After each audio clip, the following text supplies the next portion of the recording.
Now then, people, welcome back to the Just Joe Football Show, and it's time for your Leeds versus Bristol City pre-match chat, preview, whatever you like. We'll have a little chat about the transfer window as well. Admittedly, the game's kicking off soon, and I'll be live at 7 o'clock. It is coming to you much later than scheduled, but I had a nice relaxing day. I felt it was deserved after what was a manic January window. I'm still tired, but it is what it is. We do it, we do it for you, for me, for everybody.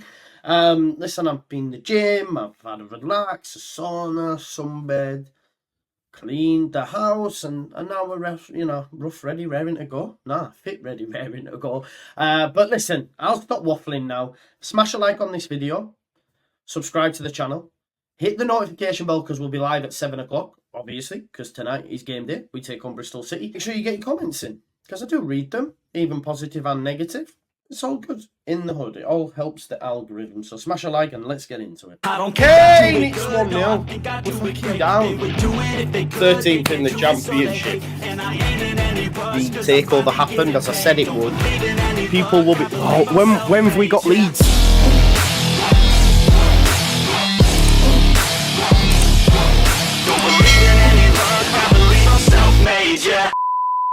So before we speak specifically about Bristol City, let's just have a little catch-up chinwag with Leeds United in the transfer window. Of course, one deal was done in the end.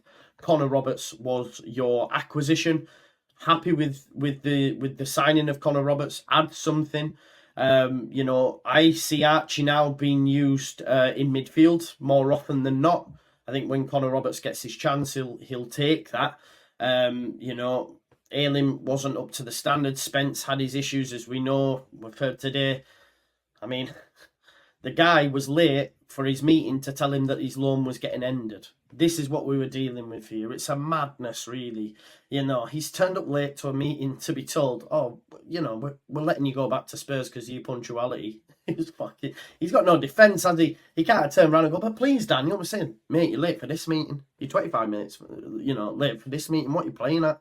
Listen, there's been a lot of annoyance, and listen, if you're asking me to score the transfer window, I give it 5. I do give it 5. I'm not, bullish and saying it's a 7, 8. I'm not doing that. It is a 5, but I just want to have a little chinwag about those that have left, because there seems to be a lot of, annoyance that we've let so many bodies go and only brought one in, but all the bodies that we've let go on loan or permanent were never in the squad. We're never getting close to the squad, so I don't understand the outrage. It's for outrage, This is what people like to do, is to be angry over things that don't need to be angry about.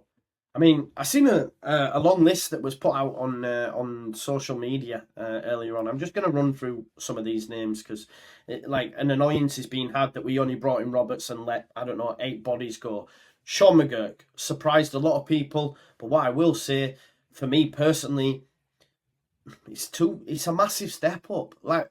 People are saying, this person should get given a chance. Let's give him a chance. He deserves a chance. And then when they get sent away, they got League One, League Two. Jack Jenkins has gone non-league to Halifax Town, my hometown. Do you know what I mean? Ryan Edmondson, who everyone was saying, give him a chance. He's now playing in Australia. It ain't easy making that step up. Poveda, we've seen him a few times. He's just not of the level that Leeds United need. Jed Spence, less said about him, the better. Leo Hjelde, again, he played in pre-season. People say, he looked good. He didn't. His positional awareness was all over the shop for me, and I don't see what he'll do. But listen, Sunderland bought him for a reason. Let's wait and see. Just to go back as well, I just want to just jump back slightly just to Poveda. I could see Poveda, if he makes a permanent move to Sheff Wednesday, get relegated with them, and then refine your form. Be that key man, like we've seen with Leif Davis, like we've seen with Jack Clark. He might need that. I'm not saying, the seed is yet sown with him, but there needs to be a change because clearly the application isn't there. You're clearly talented, having come through Arsenal, City, Barca, many, many others. There is clearly talent there. So please find it, bro. Please find it. Luke Ayling, as I say, started at the start of the season.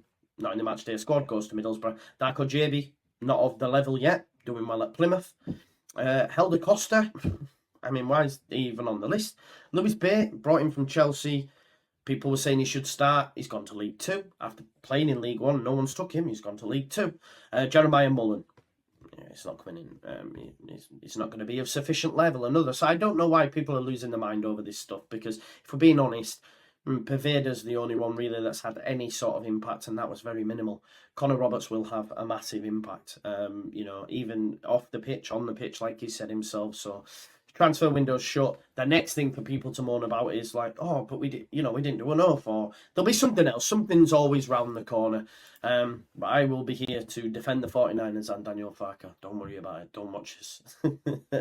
But enough of that now, right? Let's now talk about Bristol City. But Bristol City are not in a good run of form. I know they got a draw last time out against Coventry City, who were going well, but let's not forget they were in front until the last minute, and then Ellie Sims gets a goal, so not ideal for them. They now haven't won in 5 championship games. Late goal as well that they did concede against Coventry. That's actually the 8th goal this season that they have conceded within the final 10 minutes. So this team that Leeds United have, we know the fitness levels are high. Daniel Farker works them very hard.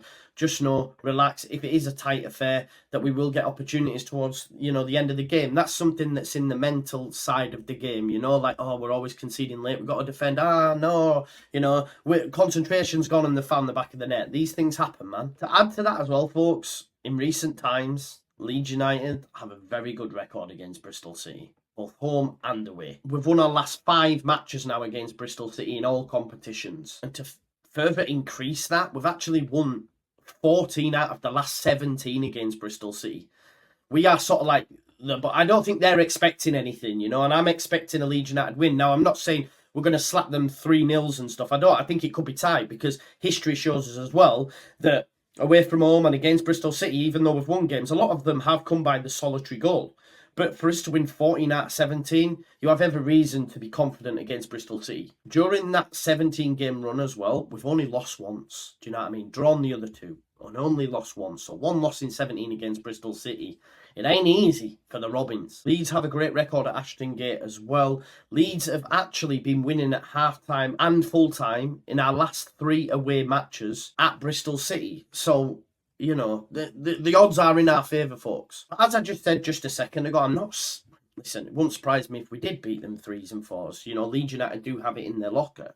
But historically against Bristol City, 8 of them 17 fixtures that I've spoken about have come by the solitary goal. And we've done that 9 times already this season, you know. This is why sometimes I think people can be down on Leeds United performance, because they see Leicester slapping teams, Southampton slapping teams, and Leeds United going about the business. And apart from the early stages of the season at Elland Road, we've not really done that away from home. Millwall maybe, but outside of that, it has been quite tight. Sometimes we're our own worst enemies. I do believe we, you know, second half can get a bit lackadaisical. Again, that could be due to managing minutes. As I say, we've got to remember Daniel Farker's been there, done it, wore the t-shirt. He knows how to get his team through this, and it might be a ploy. I would prefer us to go be held the lever for 90 minutes and slap people 5s and 6s, but I have faith in the manager. He knows what he's doing. I mean, the fact that we're just now 2 points off the promotion places going into this game tells you all you need to know. Like, tonight, come 10 o'clock, we might be in second, people. When you deep that, considering where we were, it's good, man. It's good. Do you know what as well? I'm further going to back Daniel Farker here, because there's a lot of lies when it comes to Leeds United and their away form and how poor we are away from home, because we're actually the 4th best team away from home in the division. And we've actually kept 5 clean sheets away from home this season, which is the 3rd highest in the league. So it ain't that bad. Without being, you know, the top 1, it ain't that bad, people. But look, I do get that we could do with a bit more consistent. I'm more like, let's say 3 wins on the spin away from home, and we can be going, okay, the away form's sorted now. In terms of the lineup as well for Leeds United, I expect it to be the same that we've seen before the Cup. I think Archie Gray will play. We know Roberts is ineligible. I think Ampadu and Rodon will play at centre-back, with Fairport left-back, midfield, Griev, Kamara. And normally the front four would pick itself. Obviously 3 of it does, with Rutter, Somerville and Bamford. But there is an issue at right mid, and it'd be interesting to see if he goes with Nonto, or does he go with Anthony there? Because Nonto's flattered to deceive in that position. I think we'd all like to see Nonto out on the left. Maybe switch them two. But then again, you can't take away Somerville from his preferred position this season, because he's cooking, you know. So it's an interesting one to see what kind of tactic or selection that Daniel Farker makes in that. I suspect he'll go with Nonto. Just while we're talking about personnel as well, like, Patrick Bamford for Leeds United. A lot like Naki Wells against Leeds United.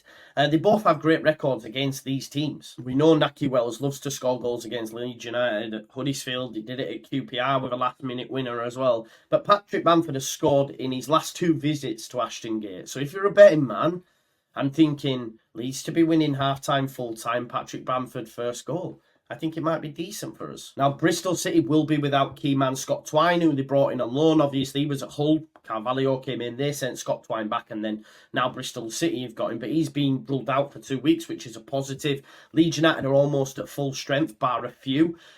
So, yeah, look, in terms of Leeds United, I think we will win the game, but it definitely won't be easy. You know, Bristol City do play with a lot of energy, a lot of intensity. Liam Manning, who was brought in to take over Nigel Pearson, is a decent attacking coach. I'm not expecting them to sit in. They may look to catch on the counter, but being at home, I think they will come and try play. And listen, the missed chances that you missed against Coventry, and Coventry out a bad side, probably cost them the point, you know, all 3 in the end. So they will definitely have a goal against Leeds. Tommy Conway, definitely one to look out for as well. Scored more recently against West Ham in the FA Cup. We watched that very game on this channel. Decent player, young 21-year-old. Mehmeti's decent as well in the number 10 role. He's caused us problems in that reverse fixture as well. You know, they're not mugs by any stretch of the imagination. They're not too far off the playoffs as well. But I just think with Leeds United's history against Bristol City, the fact that we're flying, the fact that we have an opportunity to move into the top 2, the fact that we've had a decent January and brought in a player that's going to really add something, even just in and around the dressing room, I think, you know, I'm expecting a positive result for Leeds United. Ain't no doubt about that. So I'm gonna go 3-1. Patrick Bamford first goal, Leeds to be winning half-time, full-time. I'm going to go for a 3-1 Leeds United win. It wouldn't surprise me if it were 3-0. And I'm expecting Leeds United to finish in, you know, the end of the day in top 2. And then on Saturday at 3 o'clock, we get to watch all the other teams nice and relaxed and see what they've got for us. But listen, make sure you join me at 7, which ain't too far away now, but here's what it is. I've had a nice chiller day. Please smash a like on this video, subscribe to the channel, get your comments in, hit the notification bell, and I'll see you in a bit. Peace out. Leeds.